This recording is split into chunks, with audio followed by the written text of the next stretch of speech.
The goal with this activity is to really work on the shoulders. You probably loosen up a little bit of your upper body mobility as well. Here's what you're going to do.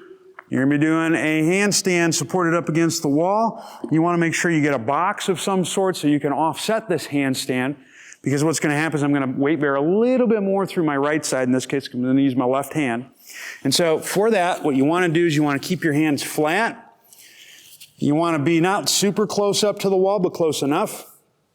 You're going to get a nice reach, and then you want to flip up so your feet are resting up against the wall. Once you do that, you're going to hold that position, breathe, and reach as long as you can without arching your back. It's going to look like this. I'm here. Reach.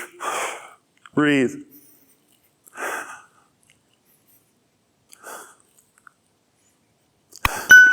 And that's how it's done. Give it a shot.